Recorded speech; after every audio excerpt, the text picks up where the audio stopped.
நம்ம சீரிஸோட next story வந்துட்டு ஒரு கன்னிங் ஃபாக்ஸ் பத்தி. அந்த கன்னிங் ஃபாக்ஸ் என்ன பண்ணுச்சான், ஜிங்கு ஜிங்குன்னு ஒரு நாள் நடந்து போயிட்டு இருக்கும்போது தவறி ஒரு கிணத்துக்குள்ள விழுந்துருச்சான். அந்த கிணத்துல கொஞ்சோண்டு தான் தண்ணி இருந்துச்சான்.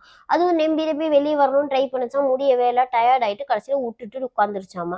இப்போ கரெக்டா அந்த சைடு ஒரு ஆடு வந்துச்சான், நாம தான் பலிக்கடை ஆடு. அது வந்துச்சான். வந்தோன்னா அது சும்மா போயிட வேண்டியதானே, எட்டி பார்த்துட்டு என்ன பண்ணிட்டு இருக்கே அப்படின்னு கேட்டுச்சான். உடனே இந்த ஃபாக்ஸ் சொல்லிச்சான், ஐயோ உள்ள செம்ம டேஸ்டான தண்ணி, குடிச்சு குடிச்சு குடிச்சு எனக்கு அப்படியே மயக்க வர நிலைமைக்கு வந்துட்டு, அவ்வளோ டேஸ்டா இருக்கு தண்ணி அப்படின்ச்சான். உடனே இது நாமளும் ட்ரை பண்ணி பார்ப்போம்னு உள்ள குதிச்சுச்சான். குதிச்சோடனே என்ன பண்ணுச்சான், அதை யூஸ் பண்ணி இந்த ஃபாக்ஸ் வந்துட்டு வெளியே வந்துருச்சான். அந்த ஆடு வந்துட்டு உள்ள மாட்டிக்கிச்சாமா. இந்த ஃபாக்ஸ் மாதிரி தான் நிறைய சிவப்பு கொடிகள் வந்துட்டு நம்ம வாழ்க்கையில வருவாங்க. ஆனா வந்துட்டு நம்ம ஏதோ வந்துட்டு கடவுள் வந்துட்டு புரோக்கன் ஹார்ட் பீப்புளுக்காக அனுப்பின ஏஞ்சல் அப்படின்னு நினைச்சிட்டு அவங்களுக்கு உதவி செய்யறோம்னு போயிட்டு கடைசியில நம்ம அந்த ட்ராப்ல மாட்டிப்போம்.